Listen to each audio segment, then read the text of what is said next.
So welcome to this summary forecast of Venus retrograde. This will cover the period between the 13th of May and the 25th of June, roughly, which is when Venus will be retrograding through the sign of Gemini. So in this particular video, I'm going to have a look at the interpretation of what Venus in retrograde means, how it's likely to play out for people, generally speaking, and then also look at Venus in the sign of Gemini, although I have done a separate video on that, which you can access via my YouTube channel.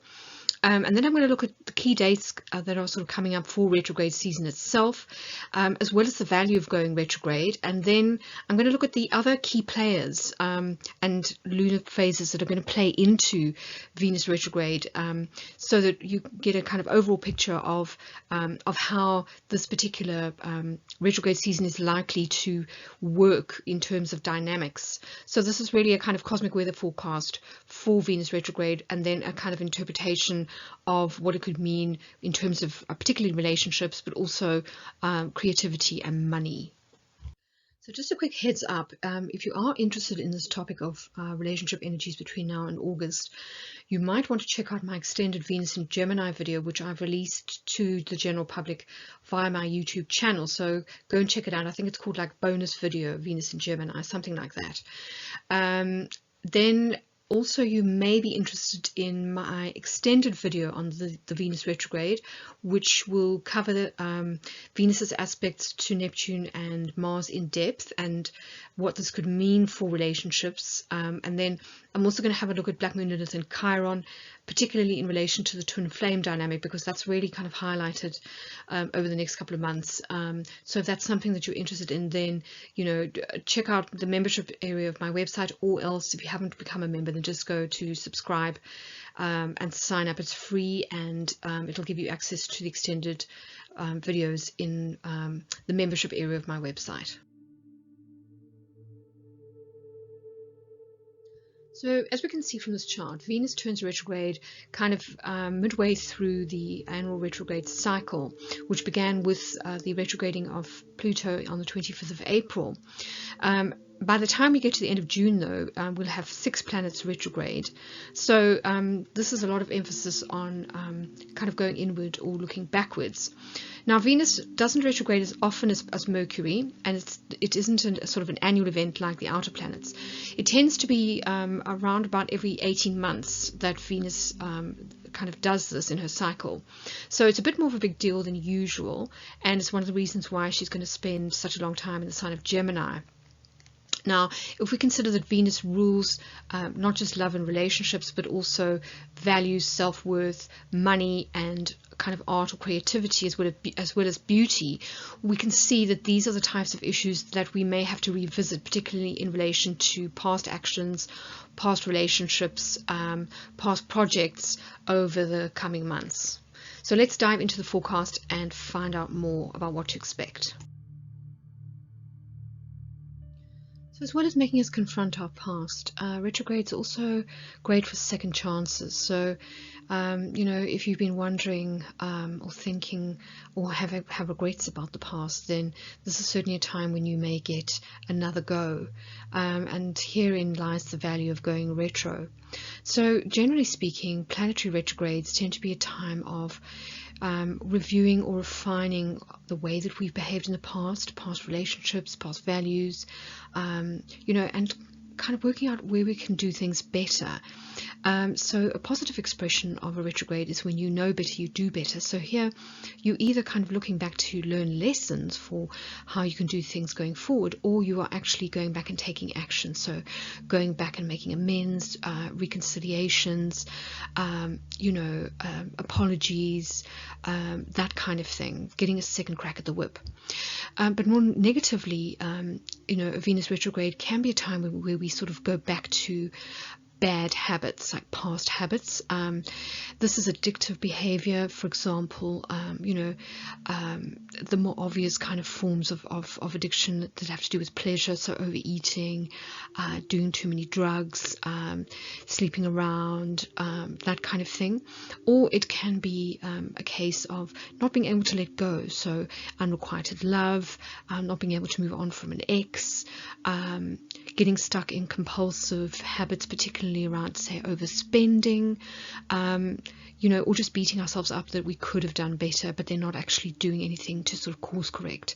So, you know, Venus retrograde can go one of two ways, and it's interesting that Venus is in the dual sign Gemini, which kind of indicates this sort of choice point, you know, in which we can either sort of evolve or we can repeat. For those of you who haven't seen my Venus in Gemini video, here's just a recap of some of the key points that you need to know about Venus to understand the retrograde. So Venus is the second female planet in the astrological pantheon, the other one being the moon. Now, while the moon is more of the sort of mother figure, the kind of nurturer, the family-oriented female, Venus is all about the pleasure principles. So she's really about physical attractiveness, she's about creativity, she's also about romantic sort of entanglement. So this is our more sexual side, our more, you know, to do with kind of pleasure. And of course, she has two aspects. Venus rules both Taurus and Libra. So when she's in Taurus, she very much emphasizes physical beauty, the value of resources and material possessions. So here we're talking about luxury, we're talking about the pleasure of material possessions, basically, and also self-worth. And then in Libra, we're talking more kind of not hypothetical, but you know, more kind of ephemeral values. So relationships, balance, fairness, harmony, and also to an extent creative self-expression. And these are sort of played out in the two houses that she kind of rejoices in, or sort of is at home at in the astrological chart, which is the second house of you know, physical possessions, material resources, and value, and then the fifth house, which is things like sexual sort of liaisons and the early stages of relationships, so physical attraction, as well as children, creative self-expression, and things that bring us pleasure, so hobbies, holidays, that kind of thing. So those are the types of themes that could get activated now. It's worth bearing in mind that Venus is very much about the yin pole in the law of attraction. So she's really about Empress energy.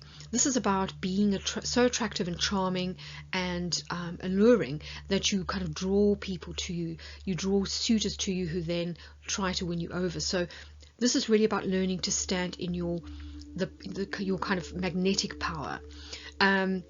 And that may be important during this time, as is the link between value and worth on the one hand, and the ability to create beautiful art, to earn good money, and to have healthy, successful relationships. These two things are kind of interlinked.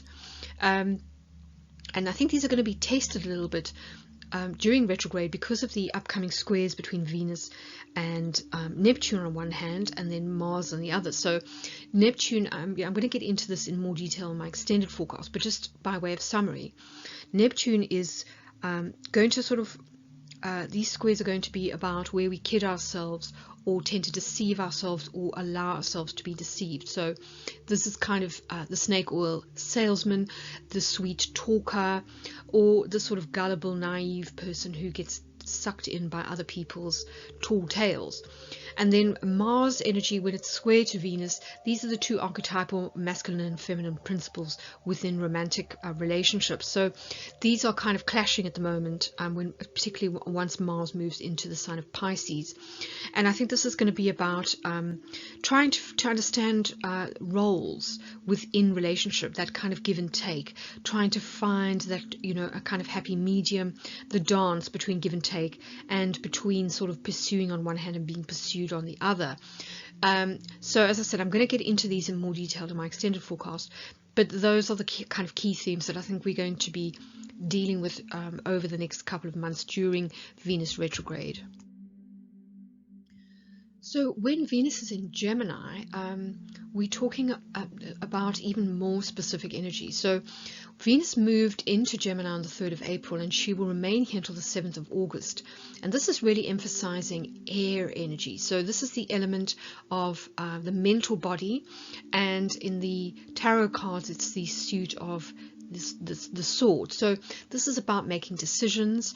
It's also about a meeting of the minds. It's about communication. And it's quite interesting that at this time we're kind of being asked to social distance. So people who are kind of trying to date online, for example, or to meet new people, are having to do things in a slightly different way to, for example, the hookup culture, that kind of Tinder mentality where you sort of hook up with somebody first and you kind of get intimate on a physical level first, and then you get to know each other afterwards. This is sort of asking us to reverse that process and actually get to know somebody first, kind of on a personality and a kind of cerebral level first, to see whether there's kind of a spark on the personality side, and hopefully once isolation measures kind of ease, then people can kind of come together and meet each other in person. So it's really interesting energy that we've got here going on during Venus retrograde. The other thing to say about Gemini is that Gemini is a dual sign. So this emphasizes the idea of values, choices, crossroads, and of course twins. This is the sign of the twins. So this could indicate kind of twin flame dynamics, but it could also mean either or choices. We could come to a sort of choice point where we have to kind of choose, do we go this way, do we go that way, and it can also mean kind of getting clear about the types of behavior that we choose to tolerate or that we value on the one hand, particularly within relationships, and the sort of the type of behavior that we don't necessarily want to repeat or to keep having in our lives.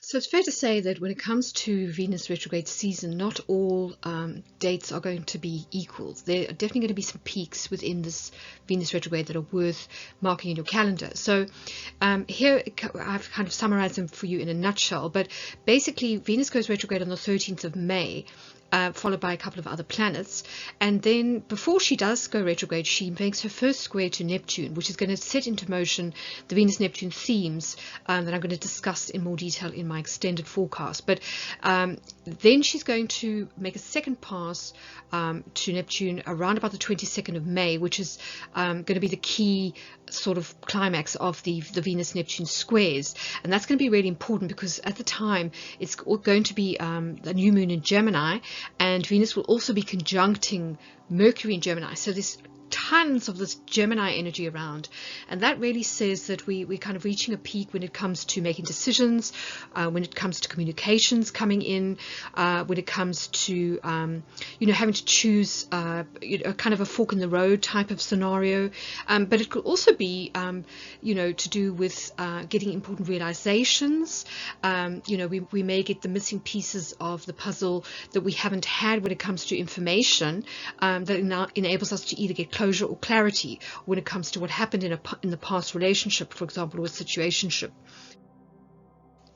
And then in June, Venus is going to make her square to Mars, her second square since her first pass in January, which was close to, I think, the Aquarius new moon, and basically what this is going to do is it's going to highlight the sort of the masculine feminine dynamic, and how there may be a need to rethink or integrate the kind of polar opposite aspects into the archetypes so that they're more balanced.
So what is the overall themes of this particular retrograde? Well, I would say that in a lot of ways it's about a fork in the road, and that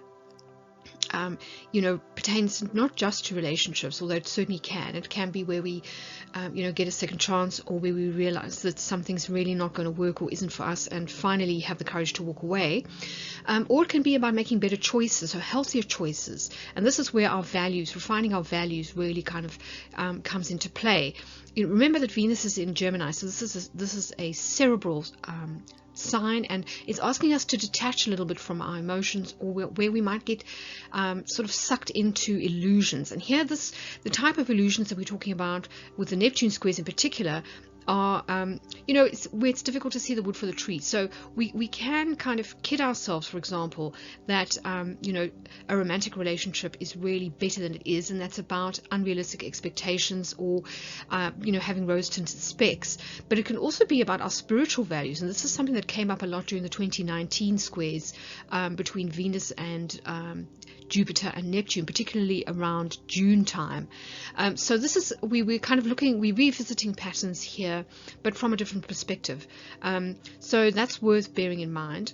And I think here to help us during this period will be the other retrograde planets, such as Mercury and Pluto, which will be helping to reveal things that have been hidden, truths that we may not have been ready to face before, but now we are.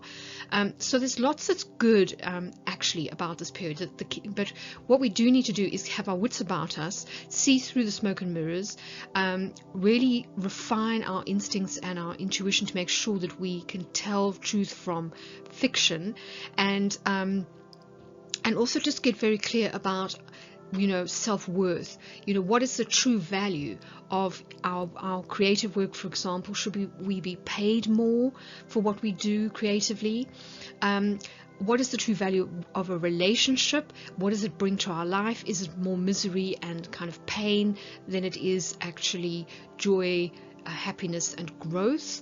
And where are we perhaps not being truthful with ourselves or with others, and vice versa? So these are some of the themes that I see coming up during Venus retrograde. Obviously, a lot of them will depend on your particular placements of Venus, Neptune and Mars in your natal chart. So it's really worth getting a reading with an astrologer, or just getting your chart done so that you know which houses these planets are going to be in when they retrograde, because that will give you a very good idea of what areas of your life are going to be sort of coming up for examination.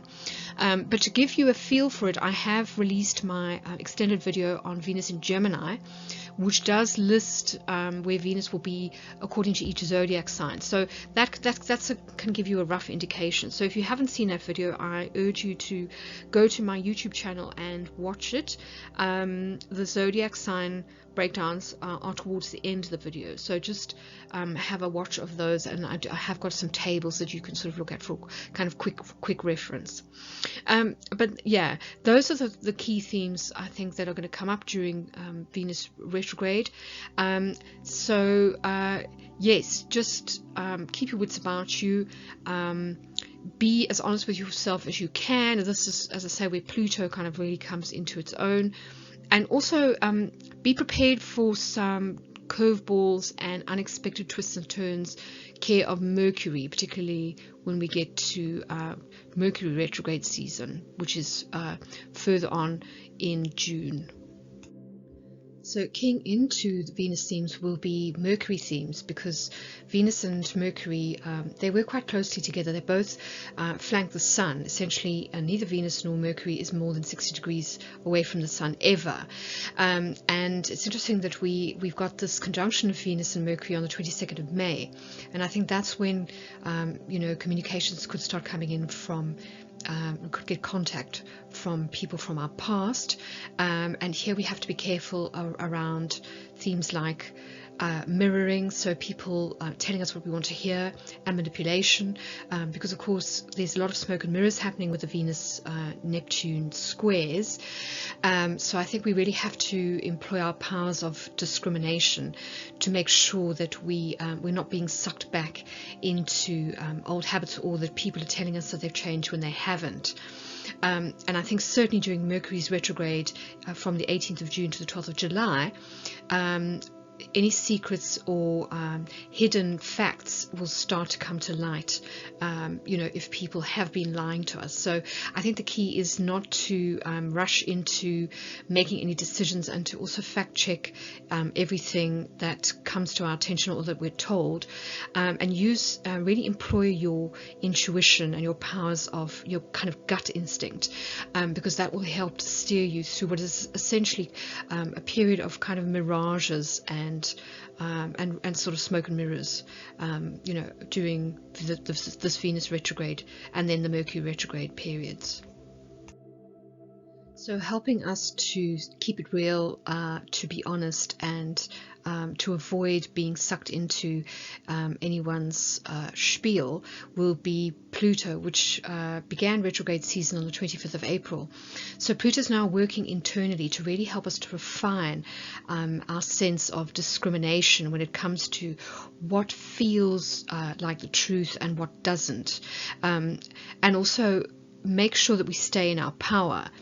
So this Pluto may call on us during this period to either cut cords, to really purge or clear out any toxic internal patterns, especially around addiction, victimhood, and abuse, which are all themes that tend to tie into relationships. So, this is sort of the Venus Neptune energy, as well as the Venus squares to Mars, and I think dovetailing with this will be the movements of Black Moon, Lilith, and Chiron, which will be helping us to see how our relationship blind spots key into core psychological and sexual wounds that we may have sustained during puberty. And this is where the transits of Black Moon, Lilith, and Chiron kind of come into their own. So Pluto retrograde will also be, equally important during this period, in bringing to the fore themes around healing trauma, healing, areas where we've got a little bit too addicted to a particular kind of belief, or have just got stuck because of sort of temptation, where we might be a little bit weak-willed, basically. So that's worth bearing in mind. Pluto, is there to help if you allow it to. So it's also worth pointing out that a lot of the transits of Venus, particularly during her retrograde, are going to key in strongly to the moon phases and the solar lunar cycle, and particularly the eclipses. So, it's worth bearing that in mind too. A lot of the squares that she makes to Venus and Neptune are going to fall either just before or just after or during the upcoming, I think, new moon in Gemini, and then again at the lunar eclipse at the full moon in Sagittarius. So those are just two examples. Obviously, I'm going to cover these as we get close to the time, and I do my moon phase forecast as well as my eclipse forecast. But it's just worth bearing in mind that it's almost as if Venus and the moon, the two feminine planets, are kind of conspiring to bring these issues around relationships and subconscious patterns to our attention, so that we can deal with them and sort of heal them, for once and for all. Because I think the promise after that is that we can then invite in much better, healthier relationships, better patterns when it comes to money, better habits, sort of generally speaking, when it comes to our social lives. So that's the kind of silver lining of all this what I would call sort of karmic testing that's happening during Venus retrograde.